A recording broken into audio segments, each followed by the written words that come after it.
símbolos coloridos com um número escrito que a gente vê nos programas de TV, cartazes de filmes, cinema, espetáculos teatrais, representam a classificação indicativa.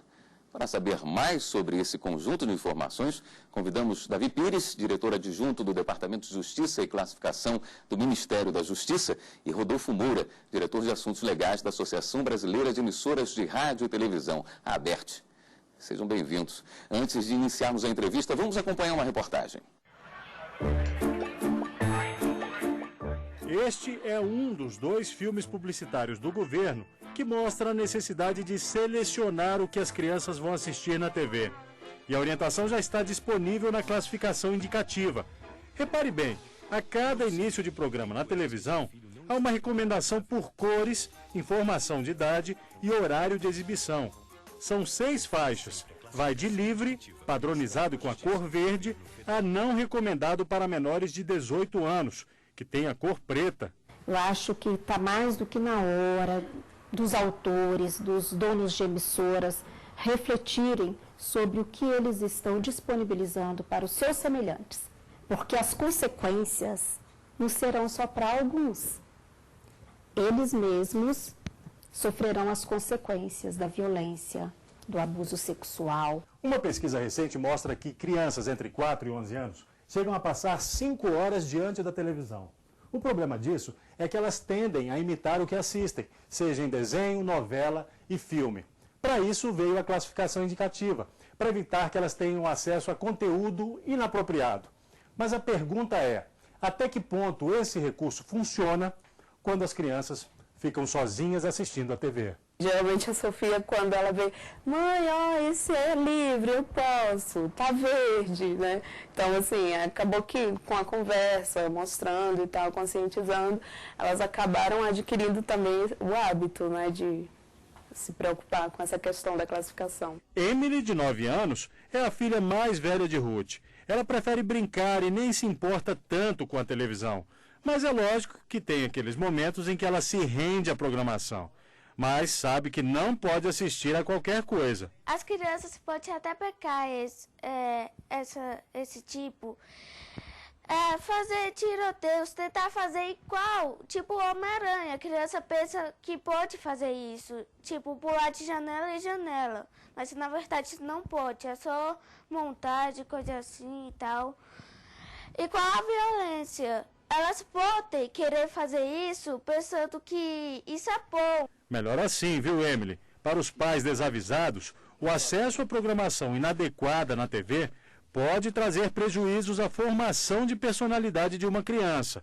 É o alerta desta psicóloga. Ela pode, por exemplo, se ela vê uma cena de sexo, ela pode querer, a gente vê muito nas escolas, que eu também trabalho em escola, querer fazer aquela insinuação, né, de um ato sexual. Ela pode, nas brincadeiras, querer fazer um movimento violento do herói que estava lá na televisão. Então, assim, e eu acho assim, mais do que isso, ela começa a se encher de que realmente o mundo é isso. O mundo é essa coisa violenta, essa coisa louca, né? Essa agressividade, essa falta de ética e de moral, uns pisam nos outros, uns se dão bem às custas dos outros, que é o que nesses desenhos animados, muitos deles, em muitos programas, acontece. Bom, eu gostaria de começar com o doutor Davi. A classificação indicativa, ela realmente norteia a família brasileira? Sim, a classificação indicativa é uma informação que se coloca para a família brasileira. Efetivamente, o que a gente imagina é que as pessoas utilizem essa informação. Acho que é muito importante que as famílias utilizem a informação, porque nem tudo que passa na TV é extremamente favorável e importante para a criança. Algumas coisas dependem da faixa etária que a criança está, né? E essa faixa etária de maturidade, somente os pais têm condição de saber exatamente e também os valores que querem passar para os seus filhos. Então é importante que os pais tenham informação. Ninguém pode escolher a melhor programação para o seu filho sem ter informação sobre ela. Então a classificação indicativa é uma informação que o Estado agrega a isso, né? Mas é importante que cada um faça a sua parte. Então, o Estado faz a sua parte, classificando as obras, né? As emissoras de TV, no caso da TV aberta, há uma autoclassificação, né? As próprias emissoras classificam as suas obras, o Ministério da Justiça monitora e verifica se essa classificação está adequada com os parâmetros estabelecidos, né? E a sociedade tem que fazer a sua parte também.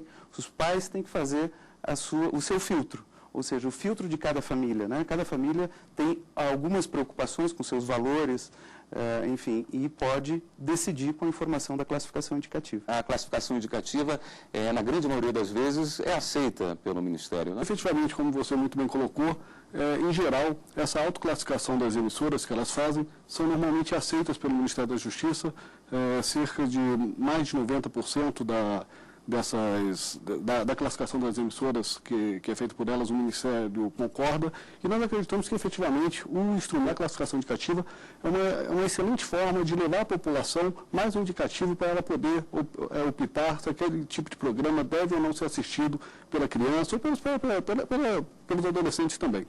Até porque as regras para a classificação são bem explicadas, né? Eu dei uma olhada no site do Ministério, ela vem bem esmiuçada. Não tem muito para onde errar, né? Exato. Isso foi um esforço do Ministério da Justiça a partir de 2006. Em 2006 se estabeleceu um manual de classificação indicativa. Esse manual foi discutido amplamente com a sociedade e se chegou a esse resultado, né? O que era interessante, o que era importante para a sociedade, estabelecer como parâmetros da classificação indicativa. Após 2006, nós passamos a objetivar, buscar uma objetivação disso. Isso fizemos em conjunto com as próprias emissoras. Fizemos algumas oficinas estabelecendo exatamente quais são os critérios, dizendo como a gente faz a classificação indicativa no Ministério da Justiça, quais são os parâmetros. E esses parâmetros foram também chegando a Foram revistos? Foram revistos recentemente. Não houve, assim, uma mudança substancial do que se estabelecia anteriormente. Mas houve, sim, uma objetivação, uma simplificação de critérios. E isso eu acho que é muito importante, eu reputo isso extremamente democrático, porque permite as emissoras, que autoclassificam as suas obras, terem esse nível de acerto que foi referido agora há pouco. Então, quer dizer, isso, o que eu costumo dizer é o seguinte: a classificação de uma obra audiovisual, ela não deve ser surpresa para ninguém. Qualquer pessoa que pegar o manual da classificação indicativa, o guia prático da classificação indicativa, que está no site do Ministério da Justiça, pode chegar a uma classificação idêntica ao que os nossos analistas do Ministério chegam. Agora, de uma forma geral, os emissores de televisão receberam bem o início da classificação indicativa, ou quando surgiu, acendeu uma luz amarela pensando-se censura? Não, se nós voltarmos na questão do processo, como foi lá no início, houve um certo temor de que, porventura, ela deixasse de ser indicativa, como o próprio nome diz, e passasse a ser impositiva. Ao longo do tempo tem se mostrado que o processo é extremamente democrático. Nós efetivamente tivemos a oportunidade de participar de várias reuniões junto ao Ministério da Justiça para se chegar a esses atuais, ao manual e aos critérios que são utilizados. Foi oportunizado que nós conhecêssemos como que o procedimento de funcionamento, e eu acho que isso que é a grande virtude da classificação indicativa como está colocada hoje, é a forma como o Ministério da Justiça conduziu esse trabalho de uma forma transparente, de uma forma cooperativa, aceitando sugestões. Então, eu acho que até por isso é que hoje a classificação indicativa acaba sendo uma referência que a sociedade espera que ela seja. Esses novos critérios, havia alguma preocupação por parte das emissoras para que se tornassem mais brandos? Não mais brandos, para que fosse efetivamente de uma forma mais cristalina, que não ficasse ao arbítrio de uma pessoa que eventualmente fosse fazer a classificação por uma questão pessoal, ou de índole pessoal, ou índole religiosa, ou moral própria da pessoa, e não de uma norma que tivesse explícita, tivesse colocada na sociedade para o debate, ele pudesse fazer uma classificação por motivos que fossem de foro pessoal e não de foro público, mas felizmente o Ministério da Justiça tem sido extremamente habilidoso nessa questão dessa classificação, e nós não temos reparos a fazer ao procedimento hoje como está sendo levado a cabo. Até porque ele abre uma possibilidade de se questionar, né? Sim, sem dúvida. Existem questionamentos administrativos, né? Toda a classificação, em primeiro lugar, a classificação indicativa nunca é feita por uma única pessoa. Né? Quando tu puxou a provocação de uma certa expectativa de que ela pudesse ser parecida com a censura, né? Eu acho que tem coisas que distinguem muito, né? Em primeiro lugar, o fato de não depender da vontade e da experiência única, exclusiva de um analista, né? E isso é importante porque sempre existe uma outra visão, né? E também o seguinte, também o fato de existir parâmetros objetivos, né, faz com que a própria classificação ela siga determinados padrões, né? E esses padrões não são morais, né? A moral é a família que deve dar, né? Efetivamente nós temos algumas cenas que identificamos e foram identificadas mesmo por psicólogos, por pediatras, enfim, estudiosos dessas manifestações nas crianças e adolescentes, estudiosos de comunicação, enfim. E se verificou que algumas cenas podem efetivamente causar alguns danos a crianças, dependendo da faixa etária em que ela se encontra.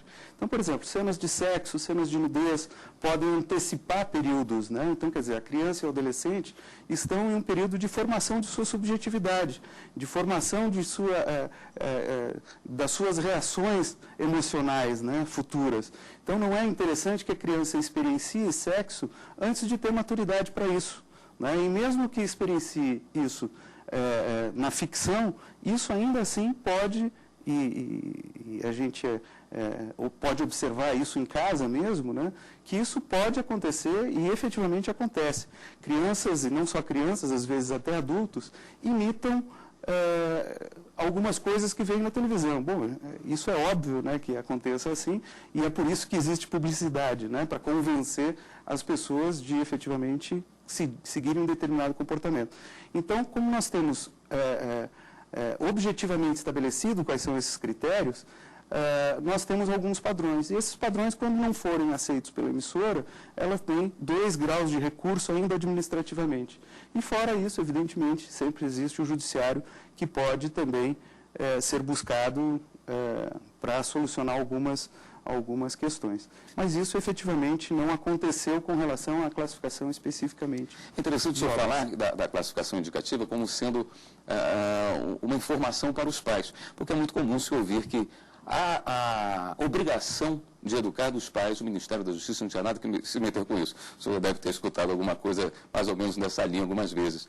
Mas existe inclusive uma previsão legal no Estatuto da Criança e do Adolescente de que é importante se ter esses cuidados, né? Sim, sem dúvida. A classificação indicativa está prevista inicialmente na Constituição Federal.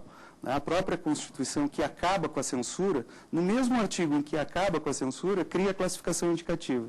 Já por esse aspecto, é óbvio que não é a mesma coisa. São coisas diferentes, né? Então, quer dizer, quando foi feita a classificação indicativa, se tinha muito claramente que era uma outra página dessa história, né? Então, quer dizer, posteriormente, o Estatuto da Criança e do Adolescente deixou claro que a classificação indicativa ela deve existir em função mesmo da proteção dos direitos das crianças e dos adolescentes, de uma formação saudável, né? E então é isso, nesta base teórica, nessa base jurídica, que se criou a classificação indicativa e que se faz uma classificação indicativa absolutamente isenta dos valores morais e etc., né? Valores, enfim, morais e filosóficos de algum analista da classificação. Não, o que se faz é se classificar uma obra segundo parâmetros estabelecidos com a sociedade. Bom, nós vamos para um rápido intervalo. E no próximo bloco eu gostaria de voltar, inclusive, falando com o Dr. Rodolfo sobre a vinculação de horário para os programas de televisão. Voltamos um instante aqui no programa Fórum.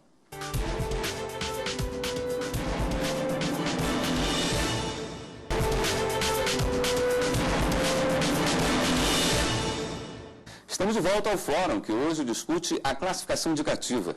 Participam do programa Davi Pires, diretor adjunto do Departamento de Justiça e Classificação do Ministério da Justiça, e Rodolfo Moura, diretor de Assuntos Legais da ABERT.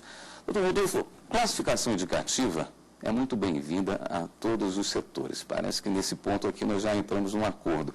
Agora, estabelecer qual o horário para a veiculação dos programas, a ABERT parece que tem uma posição que diverge um pouquinho do Ministério, não é? Sim, eu acho que aqui vai haver o primeiro contraste de ideias entre a nossa posição e a do doutor Davi Pires, representando o Ministério da Justiça. Realmente, nós entendemos que a classificação deve ser, como o próprio nome diz, apenas indicativa. Ela não deve ser impositiva. A classificação é indicativa para os pais, mas para a TV aberta, que entra na casa do sujeito sem pedir permissão, né? Hoje a gente, por exemplo, se nós fôssemos fazer uma pesquisa, como fizemos alguns anos atrás no Ministério da Justiça, efetivamente sobre o alvo da campanha, ou melhor, o alvo da classificação indicativa, a gente observa que quase 100% das famílias têm televisão. As famílias que têm crianças e adolescentes, quase todas têm televisão. O número de TV por assinatura para os núcleos familiares com crianças e adolescentes é muito superior ao nível censitário. Então, quer dizer, além disso, a TV aberta ela é absolutamente disponível. Qualquer criança pode ter acesso à TV aberta em casa. Agora, qual é a questão? Nós dizemos que é uma informação, mas dizemos também que os pais devem participar dessa escolha, mas nós temos assim muito presente, e é óbvio isso, né, que a maioria dos pais trabalha. Não é sempre que as crianças têm o auxílio dos pais para escolher a programação ou para verem o desenho animado, enfim, o programa que assistem na TV.